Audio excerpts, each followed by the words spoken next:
Hi friend, Mrs Rita में आपका स्वागत है। आज मैं आपको सूर्य देव की कथा सुनाने जा रही हूँ। एक बुढ़िया माई थी। उसका एक बहुत ही सरल सा नियम था कि प्रति रविवार को सवेरे ही स्नान आदि कर पड़ोसन की गाय के गोबर से घर लीपकर फिर भोजन तैयार और भगवान का भोग लगाकर स्वयं भोजन करती थी। ऐसा व्रत करने से उसका घर धन धान्य से एवं आनंद से पूर्ण था। इस तरह कुछ दिन बीत जाने पर उसकी पड़ोसी विचार करने लगी कि यह वृद्धा सर्वदा मेरी ही गौ का गोबर ले जाती है, इसलिए वह अपनी गाय को घर के भीतर बांधने लगी। बुढ़िया की गोबर न मिलने पर रविवार के दिन गोबर न मिलने के कारण वो अपने घर को ना लीप सकी, इसलिए उसने ना तो भोजन बनाया और न ही भगवान का भोग लगाया तथा वह स्वयं भी उसने भोजन नहीं किया। इस प्रकार उसे निराहार व्रत किया। रात हो गई, वह भूखी सो गई। रात में भगवान ने उसे स्वप्न में दर्शन दिए और भोजन न बनाने तथा भोग न लगाने का कारण पूछा। बुढ़िया माई ने कहा, आज मुझे घर लीपने के लिए गाय का गोबर नहीं मिला, जिससे मैं हमारा घर शुद्ध नहीं हुआ, जिससे मैं खाना नहीं बना पाई और न ही आपको भोग लगा पाई। तब भगवान ने कहा, माता, हम तुमको ऐसी गाय देते हैं जिससे सभी इच्छाएं पूर्ण होती है, क्योंकि तुम हमेशा रविवार को गाय के गोबर से घर लीपकर भोजन बनाकर मेरा भोग लगाकर खुद भी भोजन करती, और इससे मैं खुश होकर तुमको यह वरदान देता हूँ तथा अंत समय में मोक्ष देता हूँ। स्वप्न में ऐसा वरदान को देकर भगवान अंतर्ध्यान हो गए। जब वृद्धा की आँख खुली तो वह देखती है कि आंगन में एक अति सुंदर गाय और उसका बछड़ा बंधे हुए है।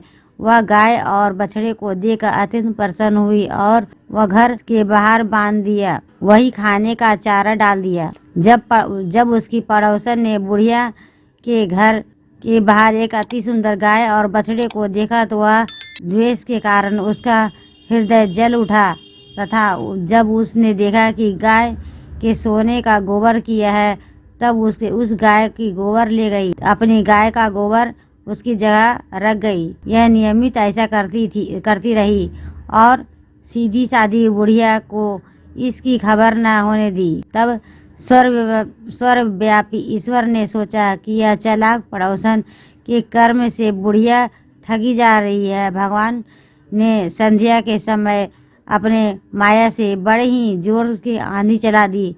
बुढ़िया ने अंधेरे के भय से अपनी गाय को घर के भीतर बांध दिया। प्रातःकाल उठकर जब वृद्धा ने देखा कि गाय के ने सोने का गोबर दिया है, तो उसके आश्चर्य की सीमा न रही और वह प्रतिदिन गाय को घर के भीतर बांधने लगी। उधर पड़ोसन ने देखा कि बुढ़िया गऊ को घर के भीतर बांधने लगी है और उसका सोने का गोबर उठाने का दाव नहीं चलता है, तो ईर्ष्या से जल उठी और कुछ उपाय न देख उसने उस देश के राजा की सभा में जाकर कहा, महाराज, मेरे पड़ोस में एक वृद्धा के पास एक ऐसी गाय है जो आप जैसा राजाओं के लिए योग्य है। वह रोज सोने का गोबर देती है। आप उसे सोने से प्रजा का पालन कीजिए। वह वृद्धा इतने सोने का क्या करेगी? राजा ने यह बात सुन अपने दूतों को वृद्धा के घर गाय लेने के लिए भेजा। वृद्धा प्रातः ईश्वर का भोग लगाकर भोजन करने जा रही थी कि राजा के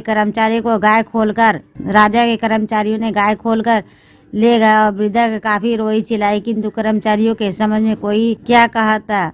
इस दिन वृद्धा गाय के वियोग में ना भोजन खा सकी और रात भर रो के ईश्वर की गाय का पुनः पाने के लिए प्रार्थना करती रही। उधर राजा गाय को देखकर बहुत ही प्रसन्न हुआ, लेकिन वह सुबह जैसे ही वहां उठा तो सारा महल गोबर से भरा दिखाई देने लगा।